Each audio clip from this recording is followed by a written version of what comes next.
مسلسل شک ہے اور جس مقصد کے لیے بس سجائی گئی ہے اس کی طرف بڑھتے ہیں.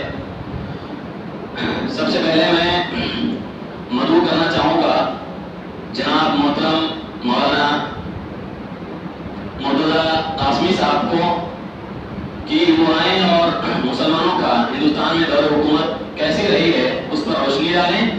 انشاءاللہ اس میں بہت ساری چیزیں آپ کے سامنے آئیں گی جس کو آپ کچھ تو جانتے رہے ہوں گے, کچھ نہیں جانتے رہے ہوں گے.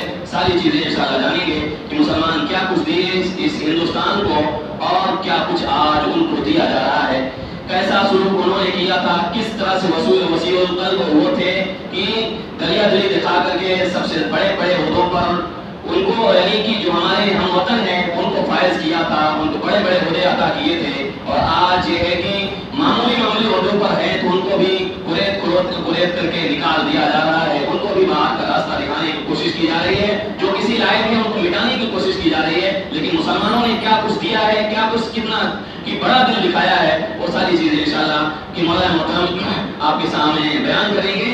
میں بڑے ادب کے ساتھ کی مدعو کرتا ہوں کہ آئیں اور اس موضوع پر خطاب فرمائیں.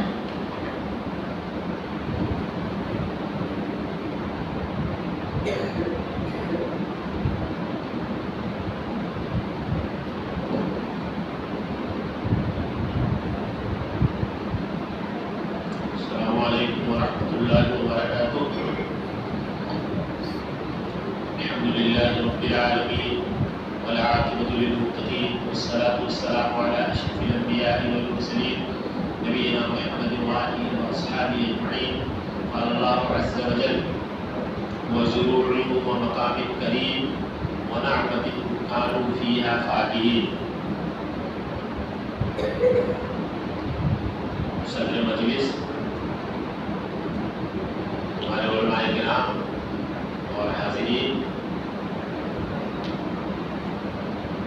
یہ ایک چھوٹی سی آیت سورہ زخرف کی ہم نے تلاوت کی. اچانک میرے ذہن میں یہ آیت آئی. یہ آیت اس وقت آدمی کو یاد آتی ہے جب وہ کسی سیاحت کے سفر میں گیا ہو اور کچھ عجیب و غریب چیزیں وہ دیکھا ہو. میں نے بچپن میں جب لال قلعہ دیکھا دہلی کا اتنا شعور نہیں تھا, اور جب کچھ پڑھ لکھ لینے کے بعد گیا تو مجھے یہی آیت یاد آئی جس میں اللہ تبارک و تعالیٰ نے کہا ہے کہ وہ لوگ اچھے اچھے مکانات, مقام کریم, بلند پائے مقامات, بزرگ مقامات چھوڑ کے چلے گئے. ونعمۃ كانوا فیہا فاکہین. اللہ تعالیٰ کی نعمتیں, فواکہ, معراجات سب ان سے رخصت ہو گیا. لال قلعہ میں ایک دیوان عام اور ایک دیوان خاص. دیوان خاص پر بادشاہ بیٹھتا تھا, دیوان عام میں عام لوگ بیٹھتے تھے. اس کا جو تخت بنا ہے بہت وسیع ہے, قیمتی پتھروں سے بنا ہوا ہے. اس کی جو چھتری بنی ہے اس میں ایسے مسالے نصب کیے گئے تھے کہ اگر شام کو مغرب کے بعد ایک ماچس کی تیلی جلا دی جائے تو پوری رات روشنی رہتی تھی. ایسے مسالے اس کی چھتوں میں لگے ہوئے. اور اس زمانے میں بڑے گھروں میں یہی نظام تھا روشنی کا. وہاں پر فارسی میں لکھا ہوا ہے اگر فردوس بر روئے زمین استو حمید استو امین استو امین استو. اگر دنیا میں کوئی جنت ہے تو یہی ہے, یہی ہے, یہی ہے. جو دنیا کے جو عجائب گھر ہوتے ہیں ان گھروں میں ایک عجائب گھر ہمارے ملک میں آگرہ کی تاج محل کی شکل میں, لال قلعہ کی شکل میں, اور بہت سی تاریخی مسجدیں ہیں جو مسلمانوں کے دور حکومت سے تعلق رکھتی ہیں. ہمیں یہ کہا گیا ہے کہ مسلمانوں کے دور حکومت کے تعلق سے کچھ باتیں رکھی جائیں. یہ بہت وسیع موضوع ہے. مسلمانوں کا دور حکومت ہندوستان ایک موضوع ہے, عالم اسلام دوسرا موضوع ہے, اور اور دنیا کے کچھ مخصوص خطے یہ ایک الگ موضوع ہے۔ اسلام اور مسلمان پہلی صدی ہجری میں نبی اکرم صلی اللہ علیہ وسلم کی وفات کے تھوڑے ہی دنوں بعد آپ کے اصحاب رسول تاریخی روایتوں کے موجب ہمارے ہندوستان میں آئے۔ حضرت عمر فاروق کے زمانے میں عثمان بن ابی العاص کی معیت میں تھانہ، بھروچ اور مالابار کے علاقے میں صحابہ کرام کے آنے کی تاریخ ملتی ہے، اور ممبئی میں تھانہ میں کہ ممبئی اسی ڈسٹرکٹ میں ہے، اور خود موجودہ ممبئی کے اس علاقے میں جو دریا کے کنارے ہیں، یہاں پر ان کی کشتیاں آئی ہیں تھانے سے گزرتی ہوئی پھر گجرات کے ساحل اور اس کے بعد کیرلا، جزیرہ انڈمان نکوبار، ان علاقوں کا سفر کیا۔ پھر تھوڑے ہی دنوں بعد ایک ایسا دور آیا کہ موجودہ پاکستان کا شہر سندھ یہ مسلمانوں کی تہذیب کا مرکز بن گیا۔ اہل علم نے اس موضوع پر بہت سی کتابیں لکھی ہے جس سے مسلمان فاتحین، ان کے علماء اور ان کے عمرا کی داستانوں کی جانکاری ہوتی ہے۔ سندھ میں تو نظام قضاء اور عدل تک قائم تھا، مسلم قاضی اور چیف جسٹس بیٹھا کرتے تھے، اسلامی شریعت کی روشنی میں فیصلے ہوا کرتے تھے۔ اور پھر وہ دور جو تھوڑا سا رخصت ہوا 712 عیسوی میں محمد بن قاسم رحمۃ اللہ علیہ نے سندھ پر حملہ کیا۔ 712 کا مطلب ہے 571 میں محمد صلی اللہ علیہ وسلم کی پیدائش، اور 712 میں محمد بن قاسم نے ہندوستان پر حملہ کیا۔ حملے کے بہت سارے اسباب میں سے ایک بڑا سبب یہ تھا، محمد بن قاسم حجاج بن یوسف کا بھتیجا بھی تھا اور داماد بھی تھا۔ اس زمانے میں وہ عراق کے گورنر تھے حجاج بن یوسف۔ حجاج بن یوسف کے متعلق تاریخوں میں جو لکھا ہے بہت سے لوگ اس کو جانتے ہیں، ایک ظالم و سفاک بادشاہ اسے کہا گیا ہے، لیکن بعض چیزیں بہت اچھی ہے اس کی۔ ابھی یہ 16 سال 8 مہینے کا نوجوان تھا۔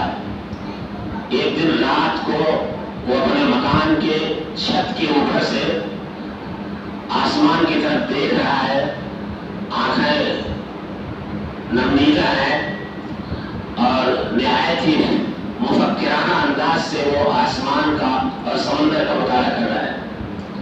حجاج کی نظر پڑی۔ حجاج نے پوچھا، بیٹے کیا دیکھ رہے ہو، کیا سوچ رہے ہو؟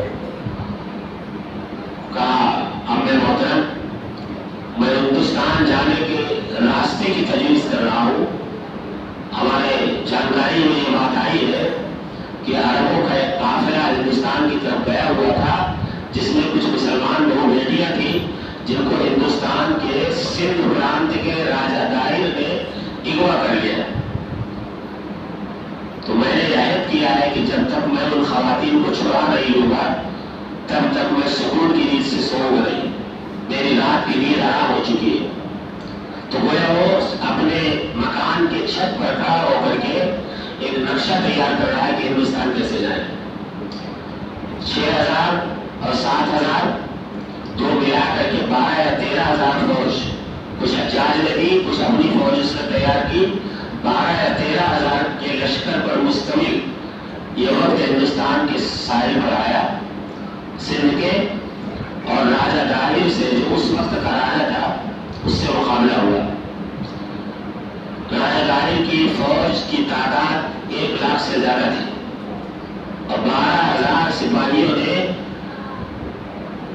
ظاہر ہے کہ یہ کون سے سپاہی تھے اس وقت؟ نہ حنفیت تھی، نہ مالکیت تھی، نہ شافعیت تھی، بقول شاہ ولی اللہ کی 4 صدی میں ان ناموں سے لوگ موصول ہونا شروع ہوئے، اور یہ 712 عیسوی میں کوئی نہیں تھا۔ ان واحد فاتحین نے سندھ پر حملہ کر کے سندھ کو فتح کیا، راجہ داہر گرفتار ہوا۔ اس کے اخلاق اتنے اچھے تھے کہ اس کے اخلاق کو دیکھ کر سندھ کے ہزاروں براہمن خاندان نے اسلام قبول کیا۔ یہی وجہ کہ ہندوستان ہندوستانی مسلمانوں کا جب سلسلہ حسب آپ دیکھیں گے تو دور اول میں ان کے باپ عربی نسل تھے اور ان کی مائیں براہمن نسل کی ہندوستانی تھی. کثیر تعداد میں براہمن عورتوں نے اسلام قبول کیا.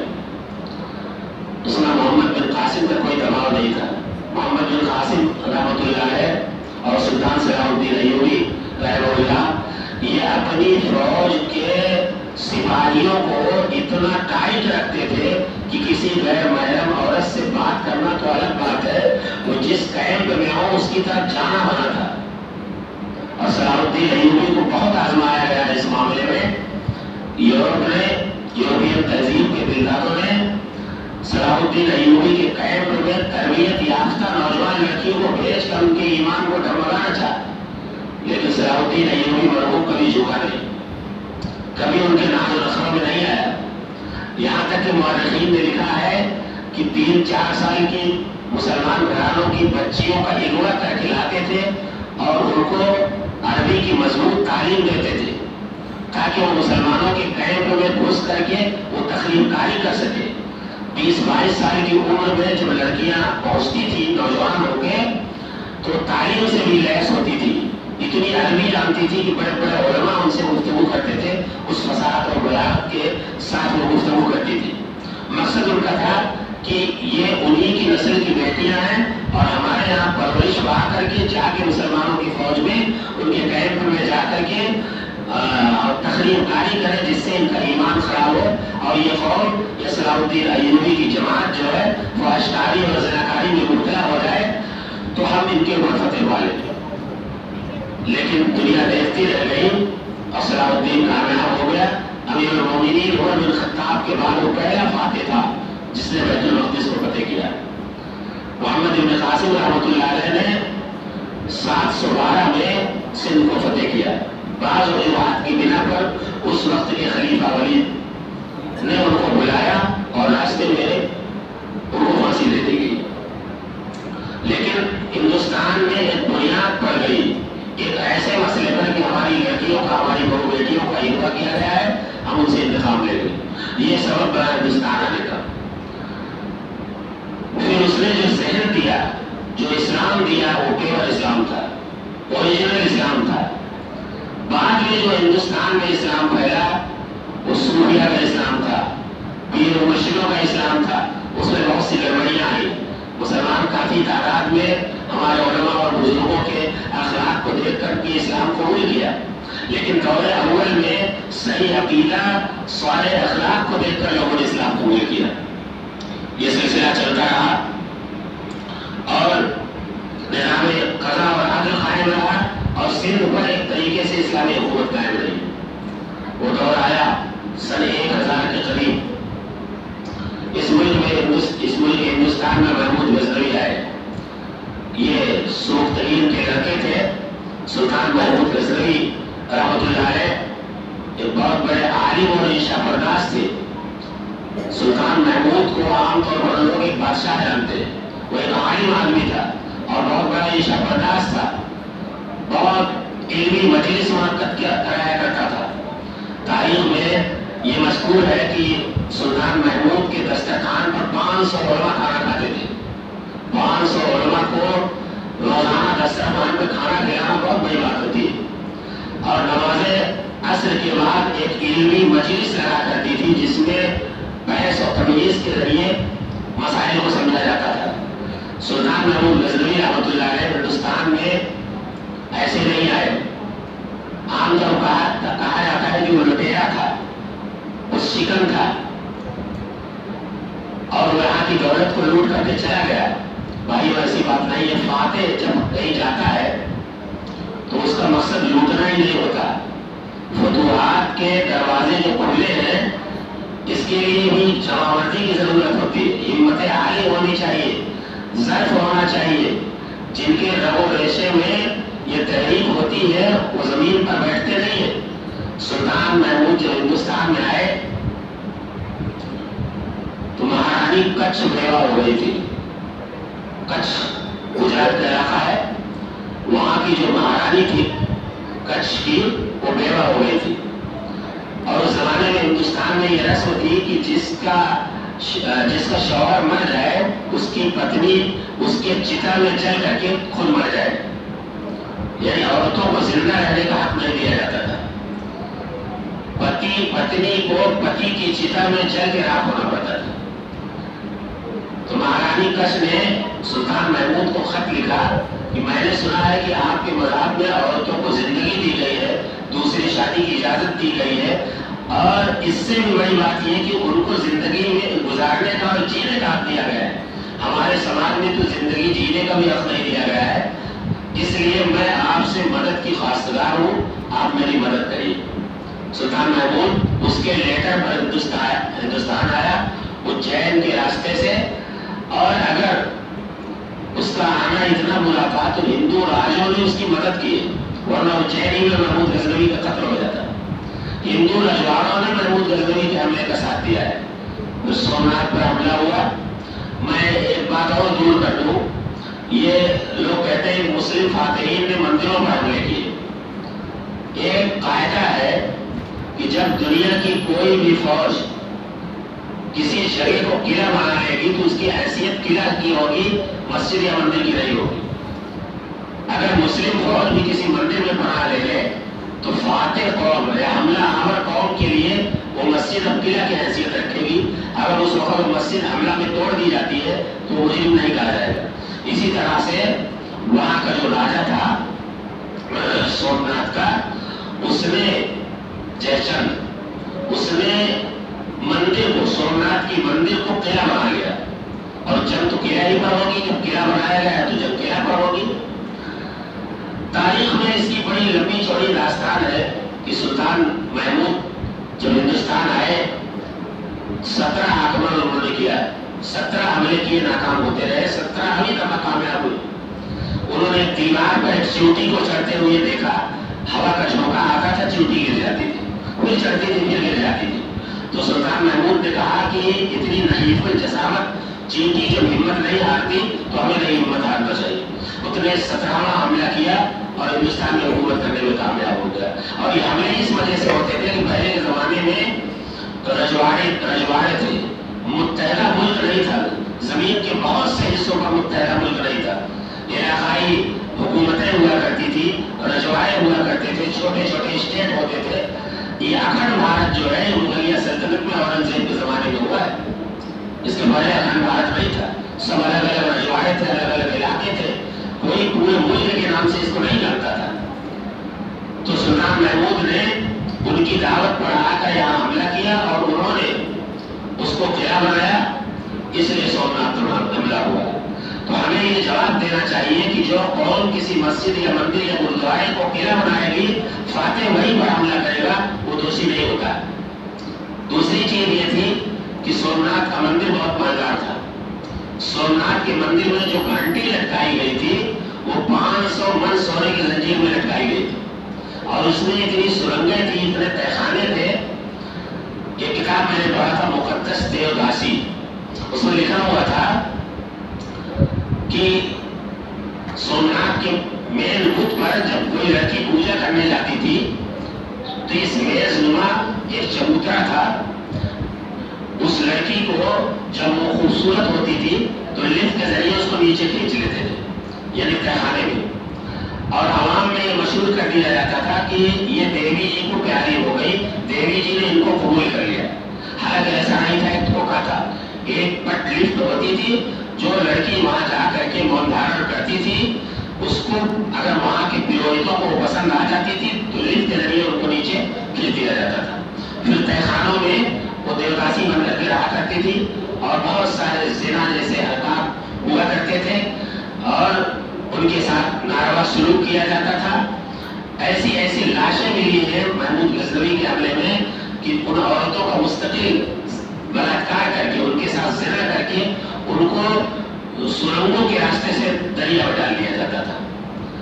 تو مہارانی کش کی بےوگی کی بنا پر محمود غزنوی کو لیٹر لکھنے پر، خط لکھنے پر، دعوت دینے پر سلطان محمود نے ہندوستان میں حملہ کیا.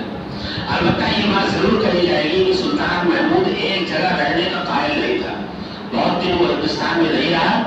اس نے بہت بڑی لائبریری قائم کی، بہت بڑے بڑے مراکز قائم کیے، رفاع عامہ کے کام کیے، لیکن وہ بعد میں چلا گیا یہاں سے۔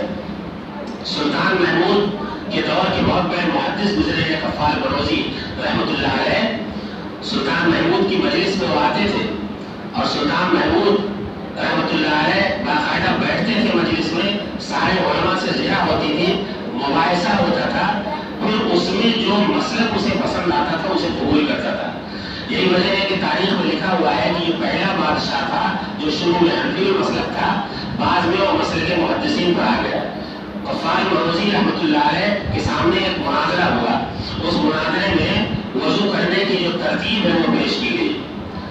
تو حنفیہ کے ہاں یہ ہے کہ وضو کا جو سب سے آخری درجہ ہے وہ کیا ہو سکتا ہے؟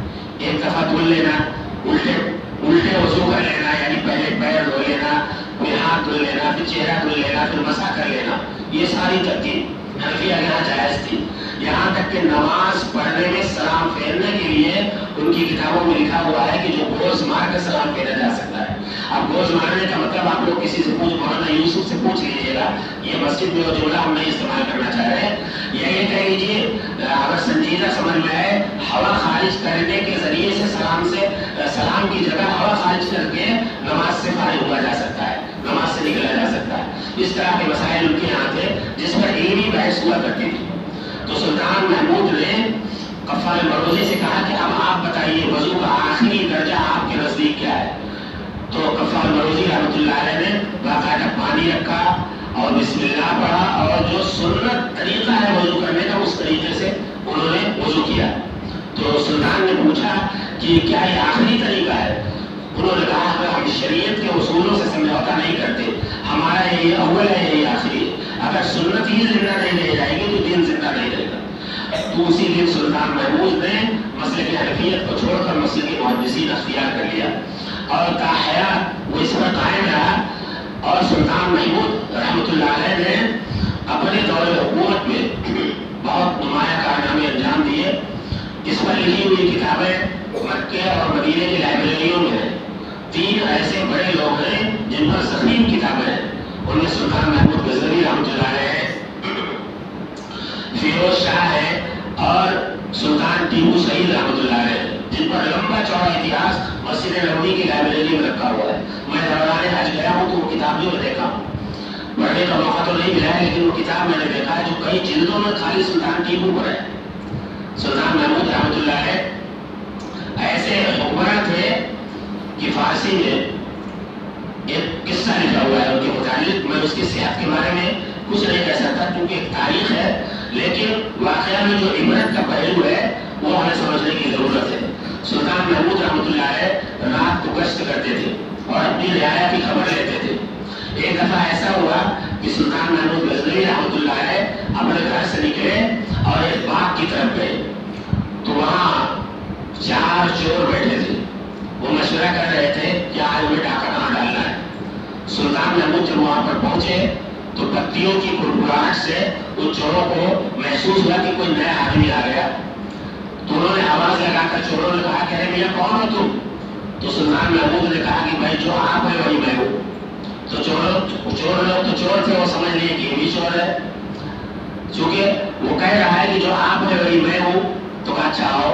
قریب گئے تو اب 5 چور ہو گئے، تو کہا مشورہ کیا ہو رہا ہے؟ تو سلطان محمود سے پوچھا گیا کیا تم ہمارے ساتھ کسی عمل میں شریک ہوگے؟ کہا کہ بالکل شریک ہوگے۔ کیا منصوبہ ہے؟ کہا ہم لوگ چوری کرنے کا منصوبہ بنا رہے ہیں۔ سلطان محمود نے پوچھا کہ پہلے یہ بتاؤ کہ تم 4 لوگوں میں کیا کیا خوبیاں ہیں؟ تو ایک آدمی کھڑا ہوا، اس نے کہا کہ ہمارے ناک میں اتنی قوت ہے کہ ہم سونگھ کر پتہ لگا لیتے ہیں کہ خزانہ کہاں رکھا ہوا ہے۔ تو سلطان محمود نے کہا کہ تو باکمال آدمی ہے بھائی آپ کی جماعت میں۔ دوسرے سے پوچھا بتاؤ تمہارے اندر کیا خوبی ہے؟ تو اس نے کہا کہ ہمارے مکے میں اتنا دم ہے کہ جس دیوار پر ہم مار دیں وہ دیوار ٹوٹ جائے گی۔ تیسرے سے پوچھا کہ بھائی تمہارے اندر کون سی طاقت ہے؟ تو اس نے کہا کہ ہماری پیٹھ اتنی مضبوط ہے کہ ہم پر چاہے جتنا سامان لاد دیا جائے ہم چلے جائیں گے۔